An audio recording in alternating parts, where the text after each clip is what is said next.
Thank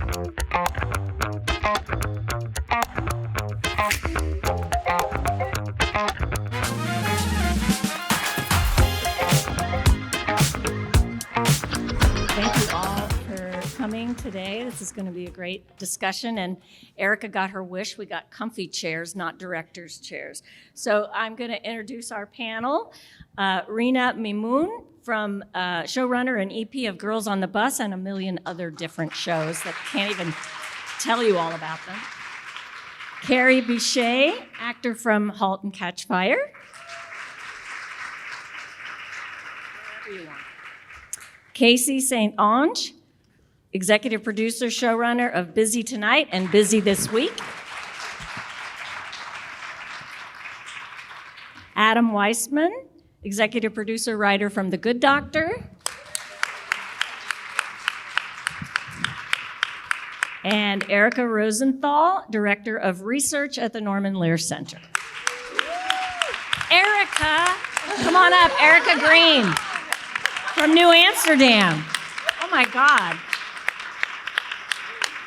Okay, so today's discussion, we're going to look at how abortion has been addressed on TV over the many years, from Norman Lear's iconic Maude episode, which I hope you're all going to attend the live reading of that later on today. But from that to a decade, literally, with no abortion storylines, which we're going to hear more about, to shows like A Million Little Things, which I think DJ's in the audience back there, *Halt and Catch Fire*, and many other shows showing the relatively easy access to abortion. And then to now, when things have changed in terms of policy, to shows like Girls on the Bus, in which Sadie has to plan what state she's going to be in that's going to allow her to receive medication abortion pills. So we're going to get to all of that. But first, I wanted to just say the Guttmacher Institute calculates that nearly 1 in 4 women or people who can get pregnant in the United States, that's about 23.7%, will have an abortion by the age of 45.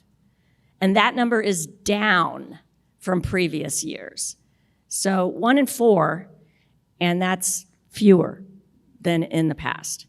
Maude's Dilemma, which was the Norman Lear show, was a 2-part episode in season 1 of a show, which is, we're going to talk about why you can't ever get abortion on the first season. But anyway, Maude's Dilemma was in... You did, yeah. So things are changing. But this show, Maude's Dilemma, was done in 1972. That was before Roe was put into law. It was legal at that time in the state of New York, which is where the show took place. But the show is considered groundbreaking due to bringing that controversial issue of abortion into people's living rooms and forcing families to confront this, what at that time was a secret. Maude discovers she's pregnant at the age of 47. Gosh, when I look at her on that, I think she looks, when I was 47, I didn't look like Maude, but anyway. And she struggles to decide whether to have the baby or have an abortion. She has a grown daughter, of course, and her daughter encourages her to end the pregnancy. She has a whole dialogue with her husband, Walter, about it. He says, I'll support you in any way I can, and going forward, I'll get a vasectomy, which he actually is very reluctant to do. Surprise. So anyway, I'm sure most of you have seen it or heard about it, and apologies for my paper, but this is how I have to work.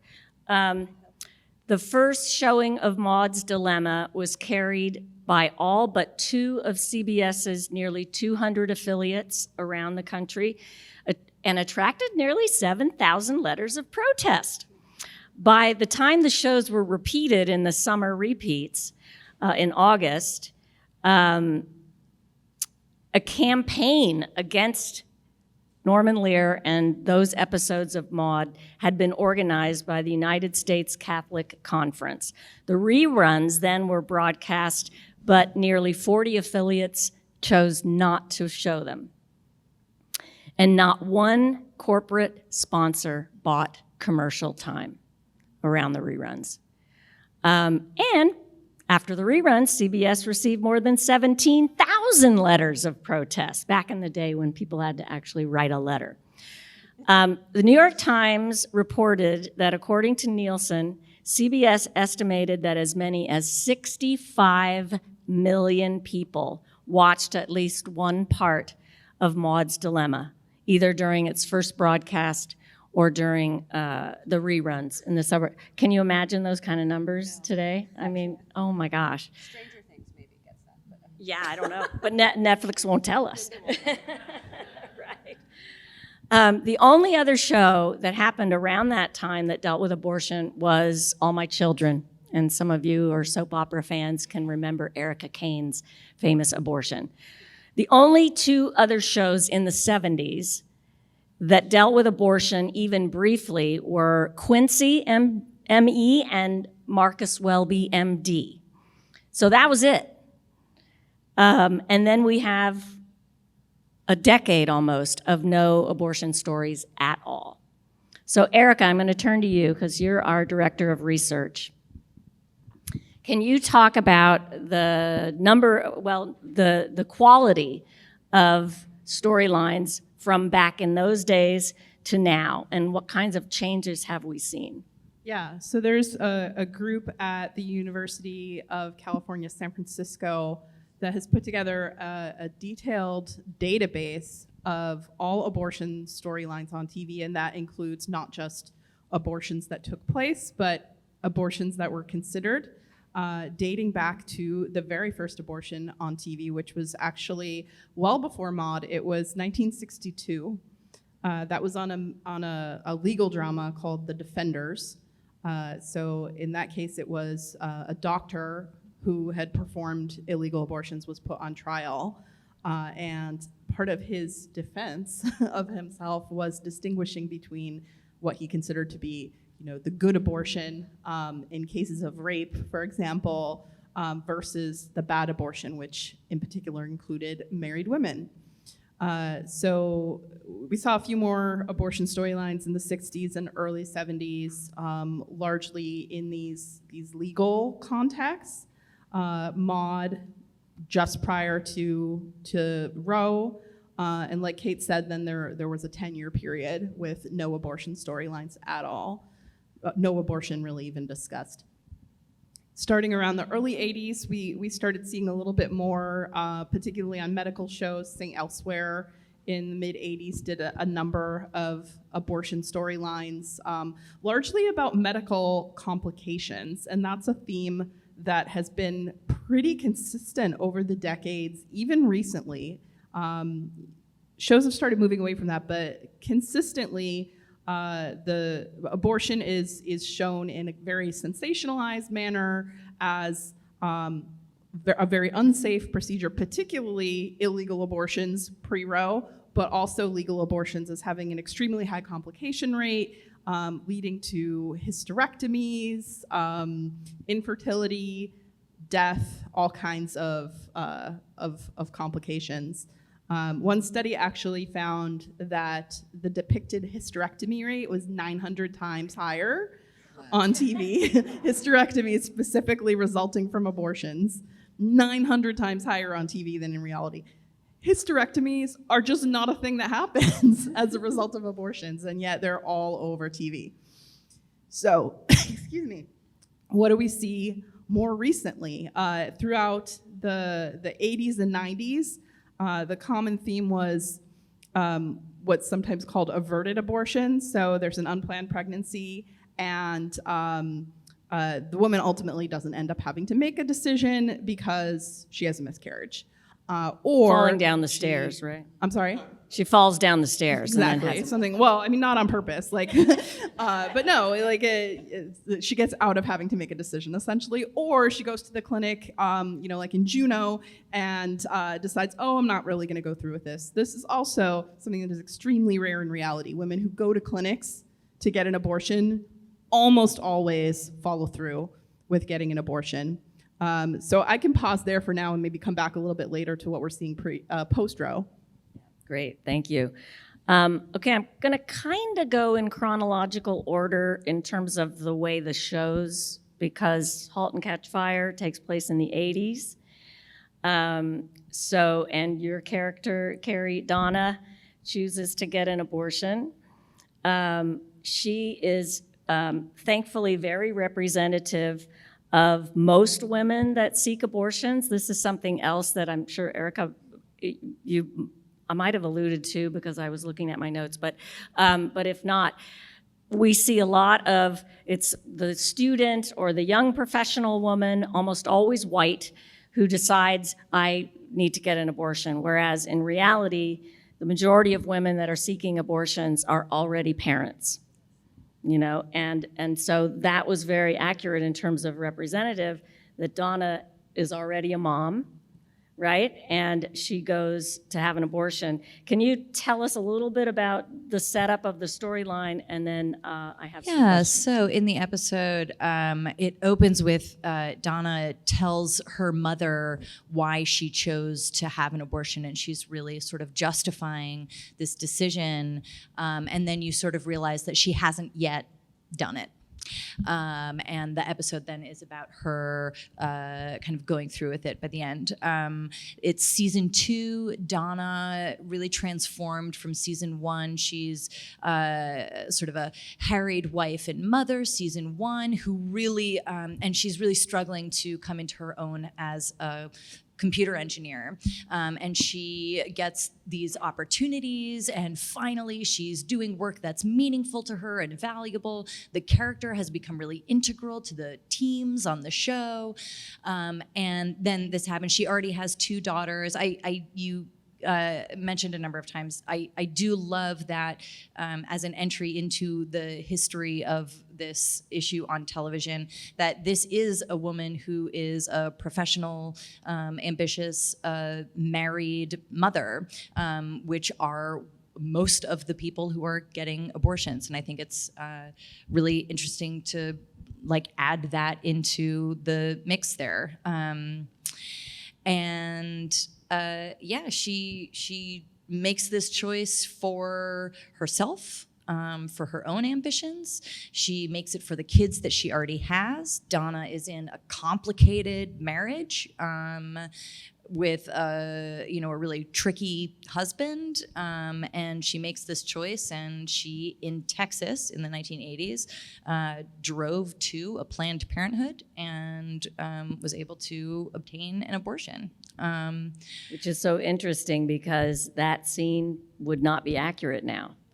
It wouldn't be accurate. And it was easy to do in the 80s, just drive up to a Planned Parenthood and I also wanted to mention, it's kind of galling to hear you talk about these, 900% more hysterectomies represented than there are in reality from these procedures.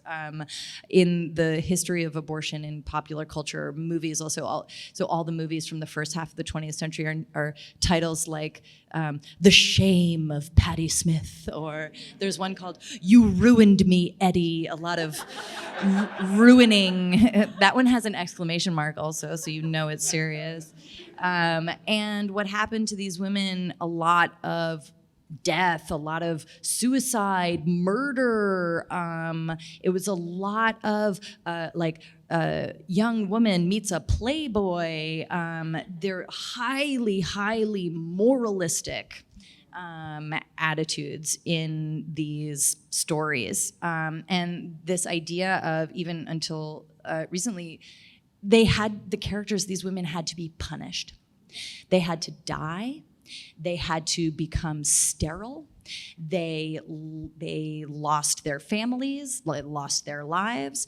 And I think, what an interesting attitude that we've had. I really loved, as I was reading up on this a little bit, Maud was so controversial, and then on All My Children, a year later, the description was Erica Kane gets an abortion because she simply doesn't want to have a child, and nothing bad happens to her. Yeah. And I thought that was kind of shocking and worth celebrating. Yeah, absolutely. I don't know if DJ Nash is still here, but he's a showrunner for A Million Little Things, and he was telling me about a discussion they were having in the writers' room about, Gary is now with another. He's not with Maggie anymore, but Maggie had an affair with somebody else. Anyway, she gets pregnant. She's going to go have an abortion, and Gary wants to not be with his new girlfriend and go be with Maggie when she has her abortion. And they had this whole debate in the writer's room about, should Gary tell the girlfriend, like, I'm going to go be with Maggie for her abortion, or is that breaking Maggie's privacy? And they debated like for hours. They went around debating this particular issue. And, and DJ was saying, well, you wouldn't debate this about if she were going to get a mammogram or her toenail, an ingrown toenail.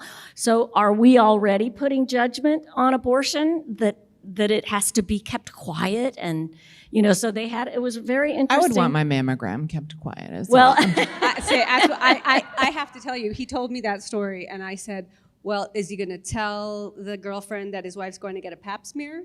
And I floored him. He's not here, but he was like, ooh, I don't know. And I actually do think it's a great debate to have in a writer's room, but it also, the whole conversation around abortion, legally speaking, is right to privacy.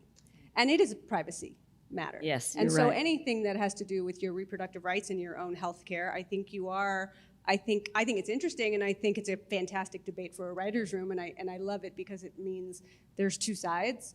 But yeah, I would be mad. I'd be mad at that character. Yeah, interesting. Well, and it boils down to, and that's the whole thing with abortion, it was about the right to privacy. That's how it passed in the Supreme Court back in 1973, and I don't know what happened to that now, but anyway, moving on. Adam, for the dude on the panel who wrote an abortion story, let's give him a round of applause, please. Because there are usually, I've heard from many writers that we work with that if, a guy isn't going to pitch the abortion story in the writer's room. They're going to leave that to a woman in the room, which is important to have women in the writers' rooms, right? But I have met a few writers, male writers, that have written abortion storylines. So grateful for that. But Adam, so yay, and glad that he at the last minute agreed to join our panel. We sort of guilted him into it the other night over drinks. But this storyline takes place after the overturning of Roe. So do you want to set it up a little bit? Yeah, sure. So we wanted to do an abortion story on The Good Doctor.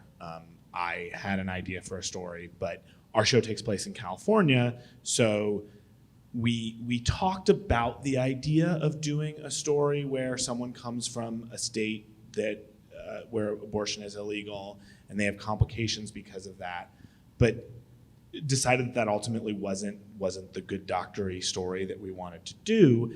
And so what we did was we made it a patient who desperately wanted to get pregnant. And that was always the story that I wanted to tell and that we wanted to tell, was a story about how abortion care and abortion access is also really important for people who want to have children.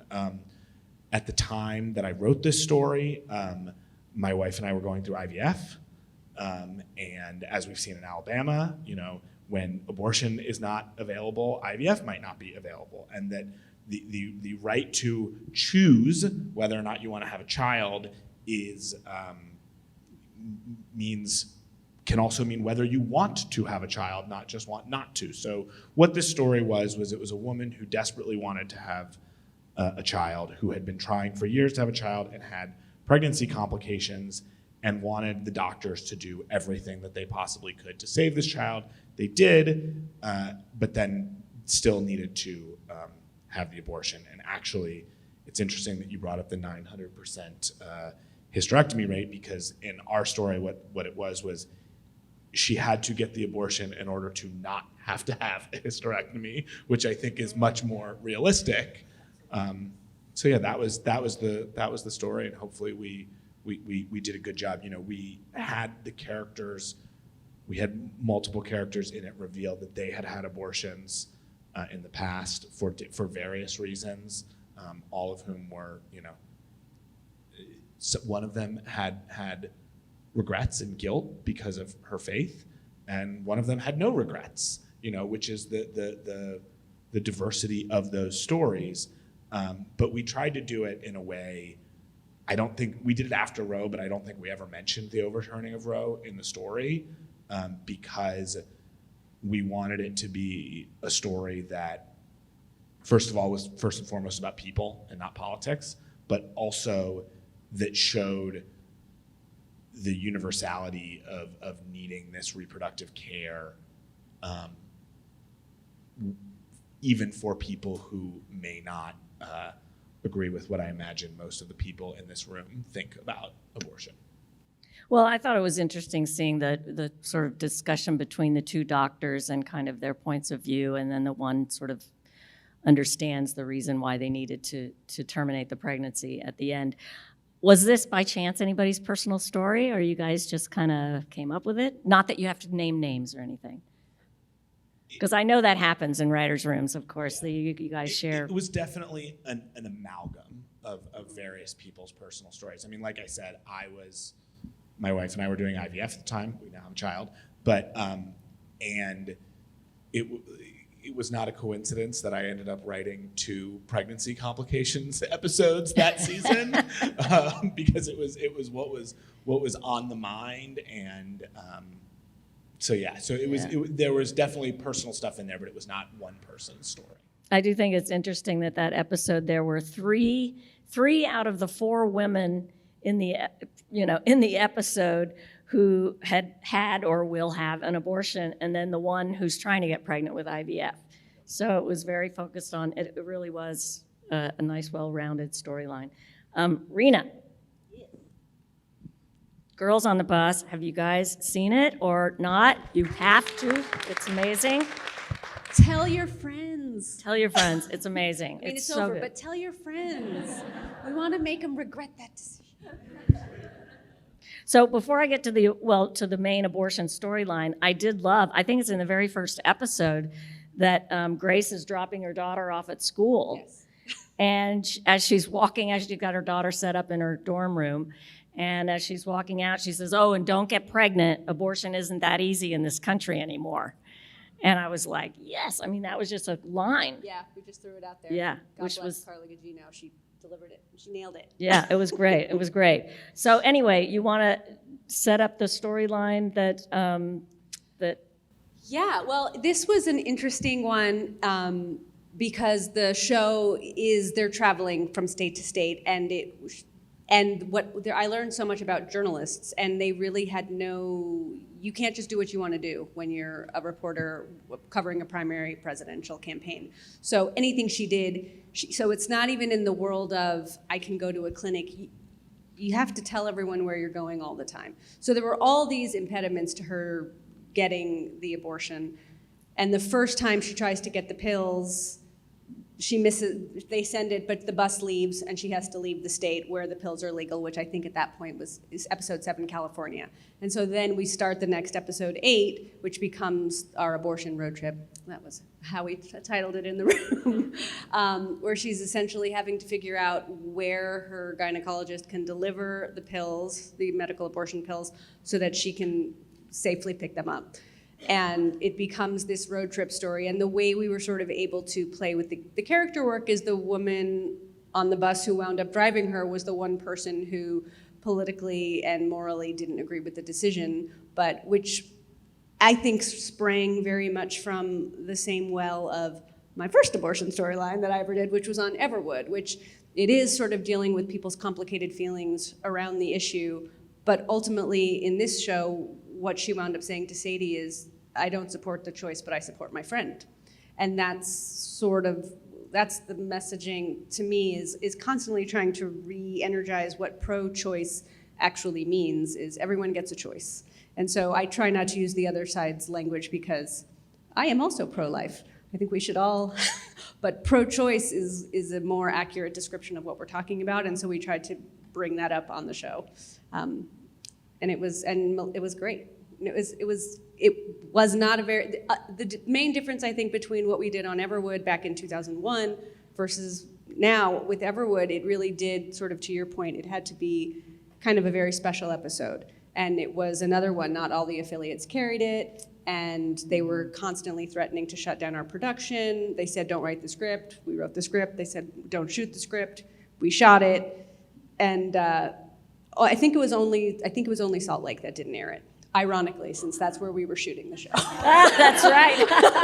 So I think that was actually the only place. But that episode became very special and very earnest. And this episode, wasn't. It was, you felt the stakes of it. You felt the stakes of the main character who was stressed and stranded, and you felt her anxiety of, if I don't get these pills right now, my life as I know it is over. It wasn't kind of Sturm und Drang throughout the whole thing. It was more, I think, realistic in terms of how it really is, which is just get me my pills so I can go about my life, which is what we did. Right, and there was no guilt tripping. No. And Sadie was wasn't hemming and hawing. It was like, no, I got to do this, and and this is what's interesting. I think I even speaking with abortion providers and people that work in that world, the drama is not the procedure. Right. The procedure's easy. There's, you can take a couple of pills while you're at home watching TV, or you have a very simple procedure in a clinic. It's not a big deal. The drama is accessing it. Yes. And even more so now, right? So, but I want to go, I want to talk about medication abortion, because medication abortion has been legal for over 20 years. It's not a new thing, but I don't know, Erica, if you have data on this, and not to put you on the spot, but I don't think I can only count on one hand, even now, the number of stories that have dealt with medication abortion, and they've all been very recent, whereas this has been available to people for 20-some years.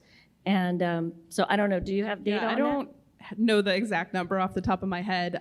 It's certainly something that's become more common in recent years to be depicted on TV and showing it in a fairly matter-of-fact manner in terms of how easy it is, how uncomplicated it is. I believe in 2023 there were 6 storylines on medication abortion, but don't quote me on that number. Yeah, we did on the same thing. She didn't wind up getting the abortion, but on Mistresses it was she gets pregnant. It's Mistresses, someone's going to get pregnant. She got pregnant, and you didn't know whether, and it was the discussion, and I think the morning after pill was, and that was the difference though, right? There's the morning after pill, which had to be taken within the very next day, and then I think it was like, are you 486? That Yes, was the are you clinical, 486? Are you 486? Yep. And we did, I think that came up on some show, maybe even Friday Night Lights. I can't remember now though, but. And we did it on New Amsterdam as well, and we used it as a feint. So the woman was being trafficked, and she was in the middle of an ectopic pregnancy, and we said, oh, we've got to do this big thing to her. And then when we got her away, it was like, it's just 2 pills. But we needed to create a diversion so that we can get you out of here. But really, just take these 2 pills and go on about your life.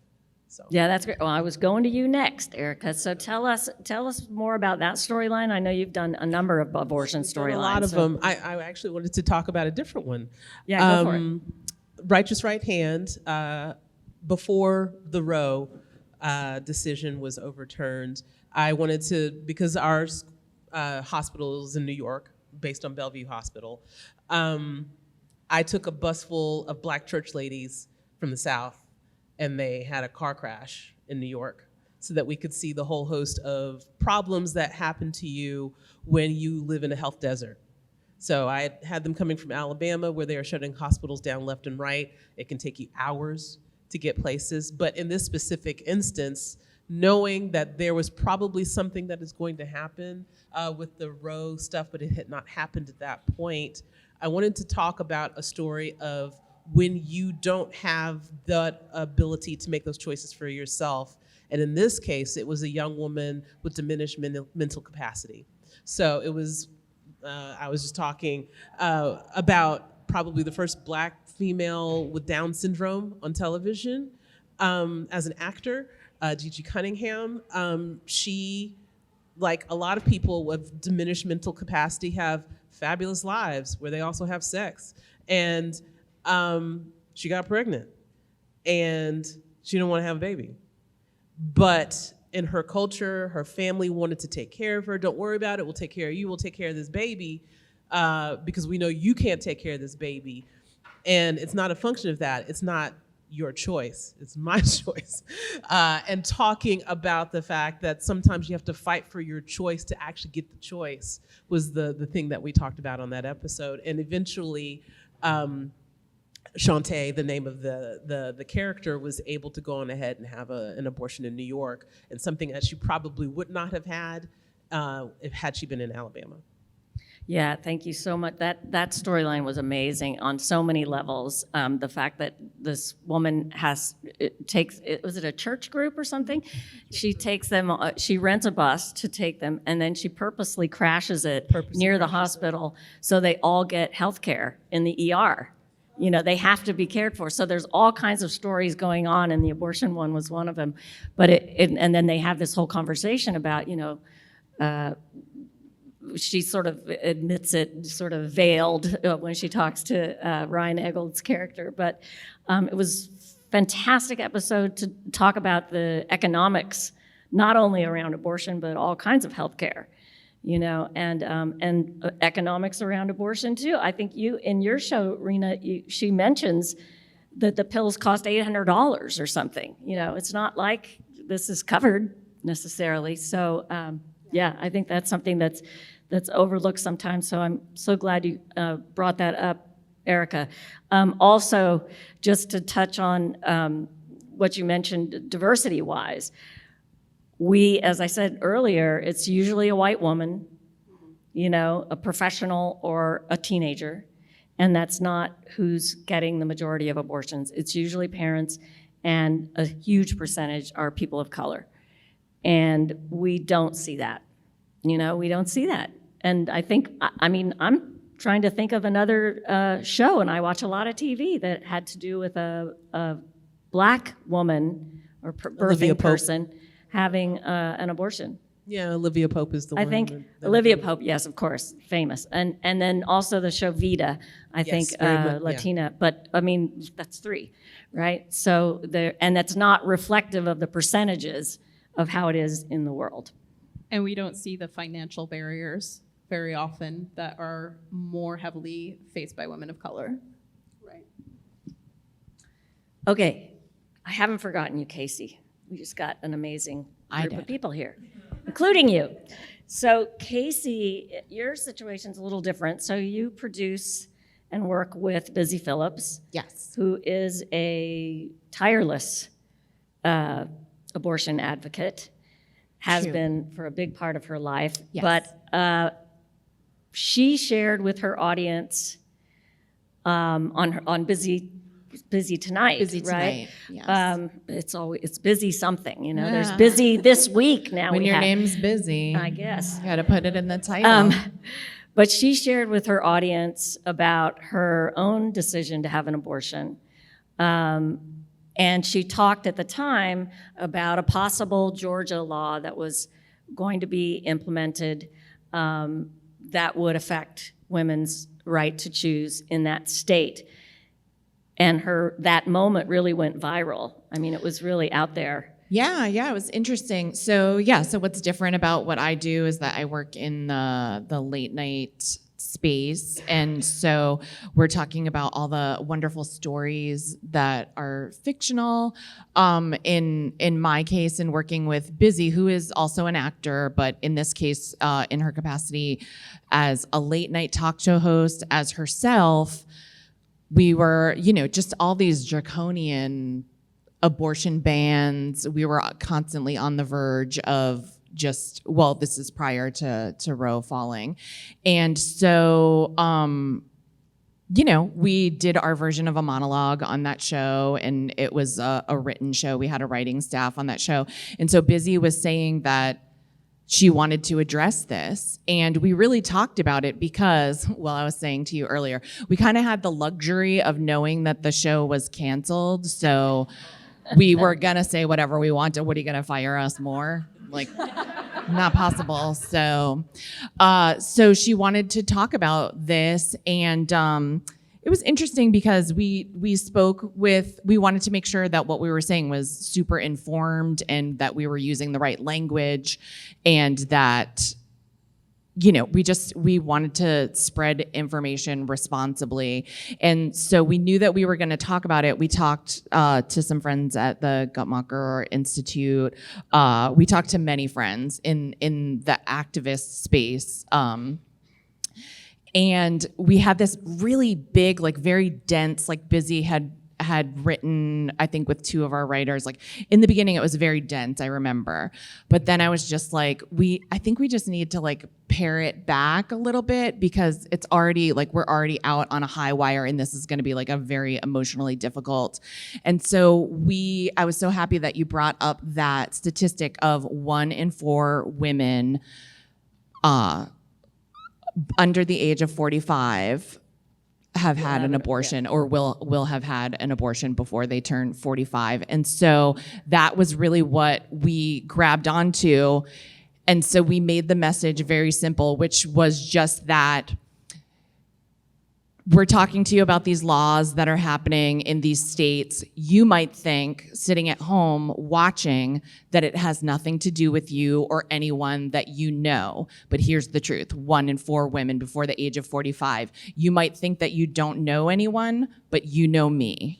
I had an abortion, and you know me. And that hashtag, you know me, like we didn't even put the hashtag out. It just started to trend on Twitter, and it was sadly the first time anyone paid any attention to that show. But I was very proud of that moment, and it resulted in Busy winding up testifying before Congress, telling her story. And I was just really proud of it. And also, it's bittersweet because this is why we need a woman's voice in late night. Nobody named Jimmy could tell that story. And I love me a Jimmy. I love a Jimmy. I love all the Jimmys. But nobody named Jimmy can talk about this the way that a woman can talk about it. And so that's why it is such a shame that we're back to square one kind of on that in the late night space. Yeah, I mean, that was 2019 when she told her story. Yeah. That Georgia law that was pending back then is now the law of the land, pretty much. So, but I think it's interesting that her talking about that drew attention to the show. Yeah. I mean, that's proof, that's data to go back to a network and say, hey, abortion storylines garner audiences. Yeah. Girl, that's a whole other panel. Yeah, that's a whole other panel. I know. We'll do that next year. Erica, so we're on data a little bit more. Is there data on people actually changing their minds about abortion from watching a show? Yes or and no. Multiple shows? Yeah. It's actually really difficult to shift people's attitudes on abortion. It's fairly ingrained. It's highly politicized. There is data from international research, particularly in the developing world, that abortion storylines can reduce stigma. From research on abortion storylines in the US, what we often see is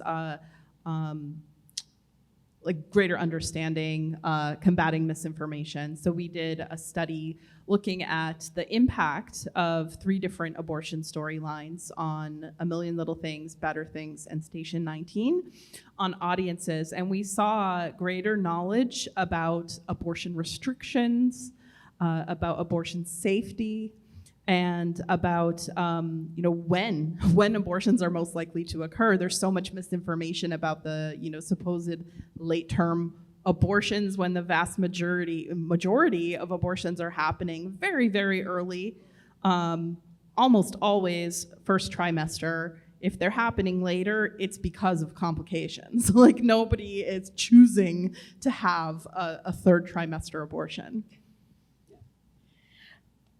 Unless their Thanks. life is at stake, essentially. Right. Well, okay, this is a question for all the writers and actors and producers on the panel, but and I'm guessing, Casey, in your case, there may not have been so much pushback, but maybe. But I'm wondering, in the writer's room, or even with cast members, I mean, we had this happen on a completely different topic. We were working with a show, they were gonna deal with a certain topic that was somewhat controversial, and people had different points of view about it, and there was a cast member who said, I will not say those lines. And they had to change the whole story because this cast member, so I'm just curious, yeah, we'll talk later.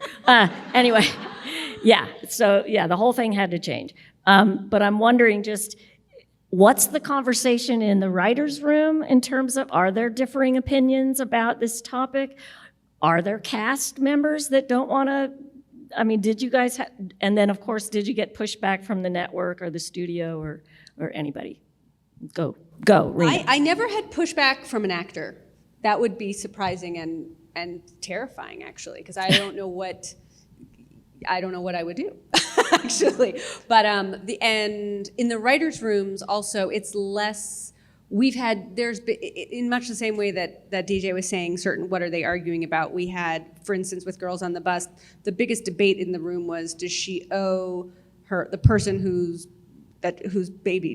fetus it was, does she owe him the explanation? And that became like a really big debate in the room, which I thought was interesting, and we ultimately it became a story point. But the only push with Girls on the Bus, Max and Warner Brothers together were incredible. And I think a big part of that was Sarah Aubrey, who programmed Unpregnant in the very beginning of Max, which is just if you haven't seen that. If you're here, I imagine you're interested in abortion, so yay, and absolutely see Unpregnant. It's an incredible movie on Max. And so everyone over there was very supportive, and everyone at the studio was really supportive. But Everwood, it was not. Everwood, it was a fight to the death. And yeah, that one was really, and that was very much With the network or with the network. within the writer's room, or both, or? It's within the writer's room. We are based in LA. We are a fairly. I never met a writer that was like.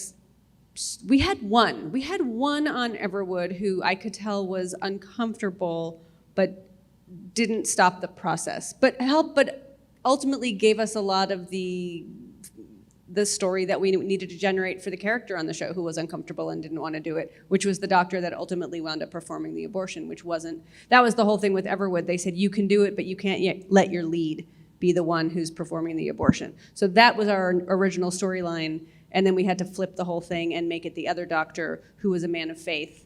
And so it actually made the episode better, but it was a fight.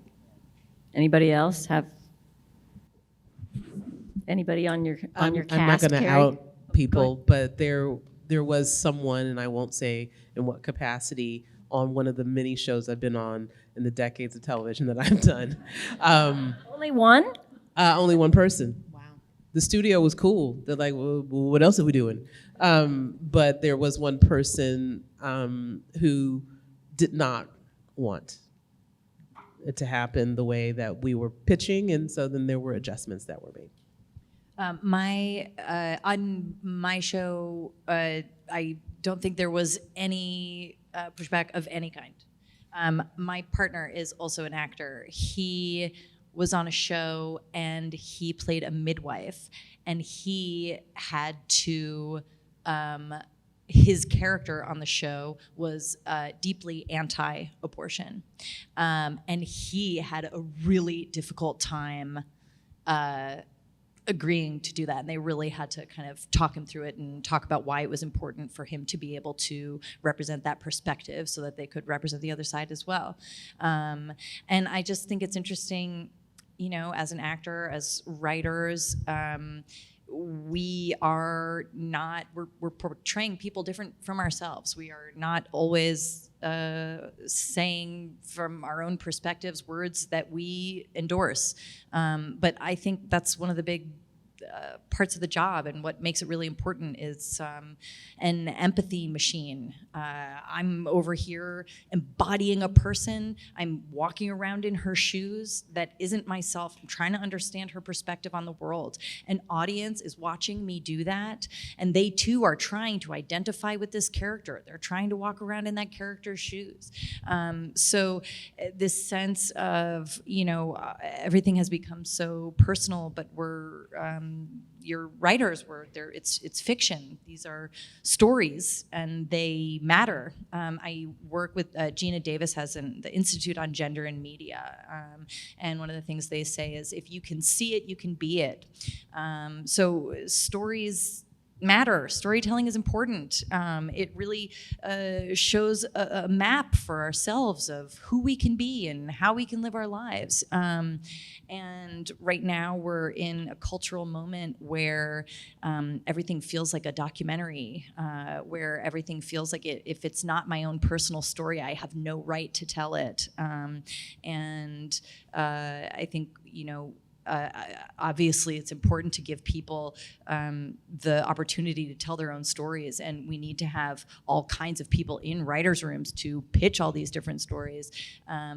And I think it's important to remember that my opinions are not the ones voiced by my character.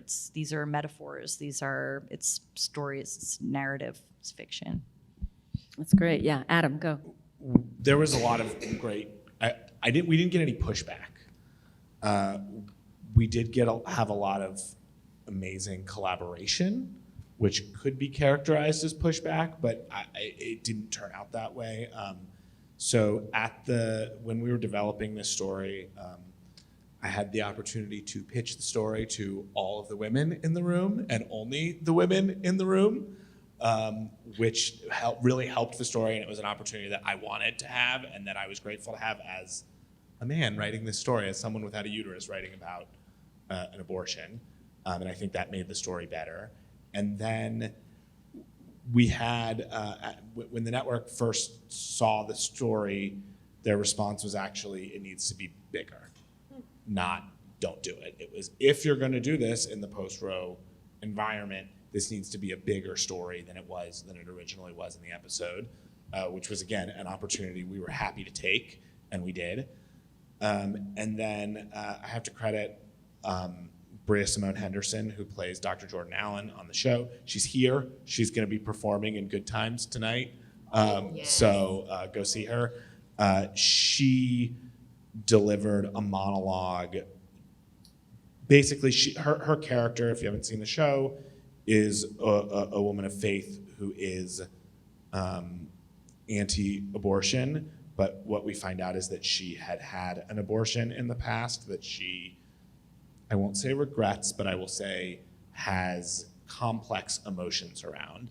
And she ends up being the one who convinces this patient, who is also doesn't want to have an abortion, partially because of her faith and partially because this is a wanted child.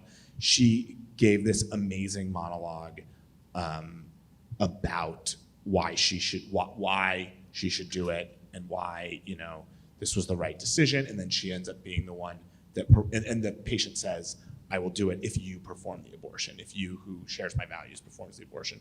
And she does. Bria didn't give us any pushback whatsoever, but collaborating with her on that performance, again, was a privilege. So we got a lot of responses, but I wouldn't characterize them as pushback. It's because I think it's the same network that I felt, and also because we're in Austin, and I always feel like I love ATX so much, and I love all you guys for coming. I think it's incredible, and you really do like feed our souls and remind us why we're all doing what we're doing. But last time I was at the Driscoll, I was meeting Sarah Weddington, who, because I had pitched this miniseries to a network and sold it, and it was about the life of Sarah Weddington, and who won Roe, who was buried nearby, I believe. And I got to spend a weekend with her. And initially the pitch was I was told that I had to be essentially telling both sides. I had to tell her side of the story, but then I had to equally weight the other side. And after spending a weekend with Sarah Weddington, the only first and last time in my career where I went back to the network who bought the pitch, I said, I rescind my pitch. I won't do that. I don't want to tell the other side. She's devoted her entire life to this cause, and I have no interest in trying to both sides it.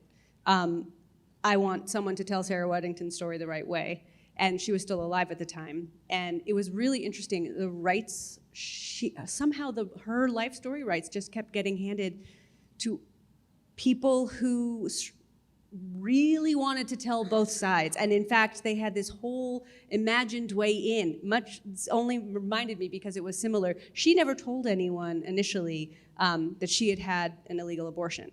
In one of the first books that she's represented in, she doesn't bring it up. It's only in her second book that she admits to it. And I just thought that was so fascinating. And they wanted us to sort of create this really false picture that because she gave up her child, she's lost. It was this crazy story that once I met her, I'm like, this is not at all what happened to Sarah Weddington. She did not, it was not dramatic. It was not, she went right back to work the next day. I mean, and that was, I just continue to feel like the normalizing of it, the more it just happens, the more you just see it, the way you see other healthcare, the way you see everything else on television, that's the only way the conversation starts to shift.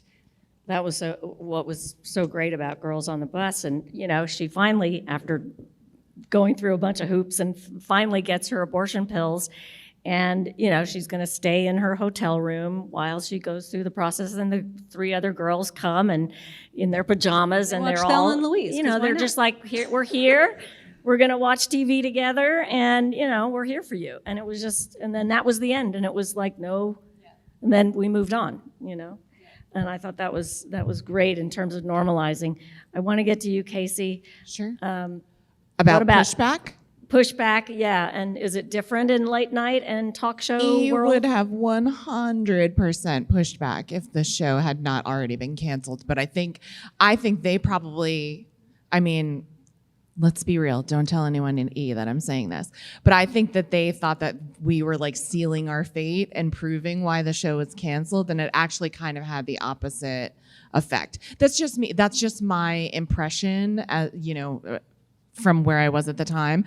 But I think it had the opposite effect of like proving why we need women in late night, and also that like we were talking about compelling things and that people identified with this host. And so I think that, they were like, let's let them do this. Like I said, we were canceled. So they just kind of had a hands-off policy. But I believe if we had just entered into like a new cycle of being renewed, I can't say for sure, but I 100% can say for sure that they would have pushed back.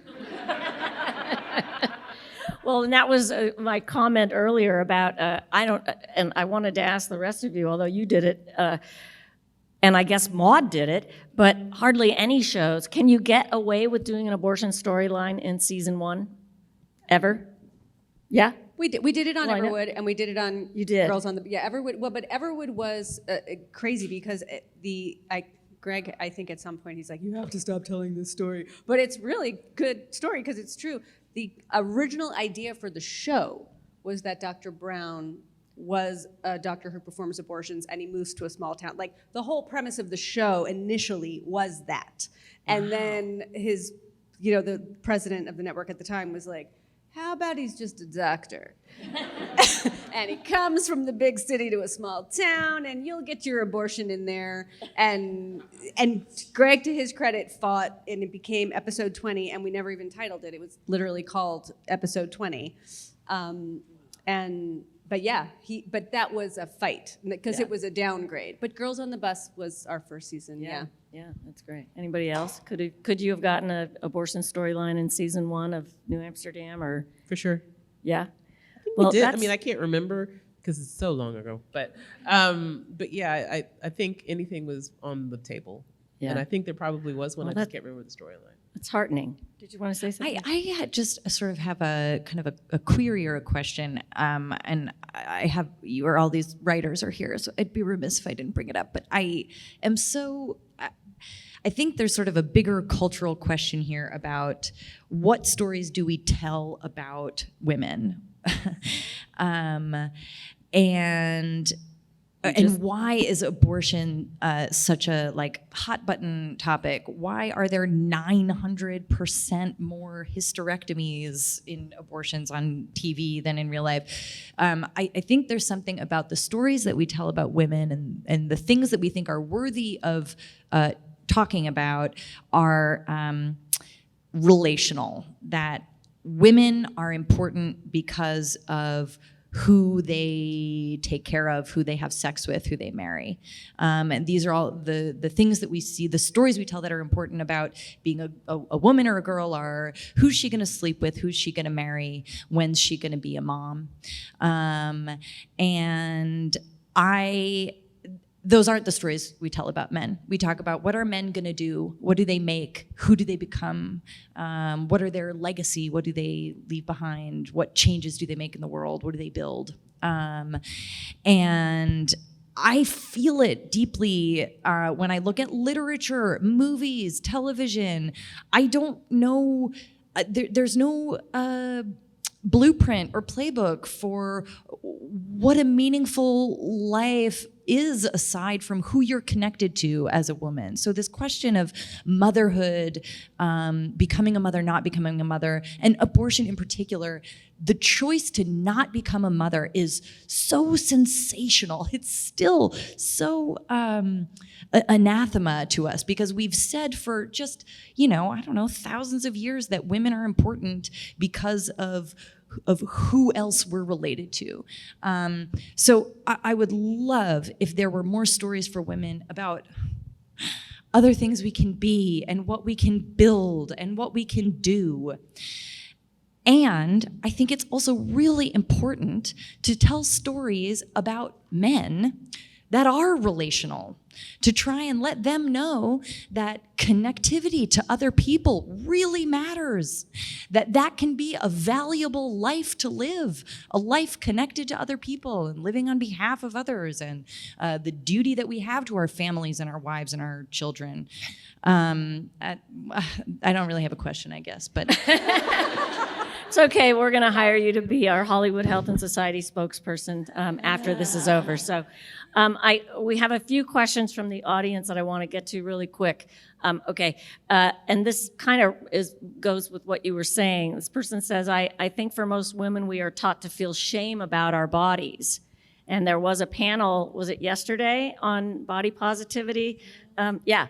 But I think that's really true, whoever wrote this, that we're taught to be ashamed of our weight, to be ashamed of the choices we make in terms of pregnant or not pregnant. We're supposed to be ashamed about breastfeeding, apparently.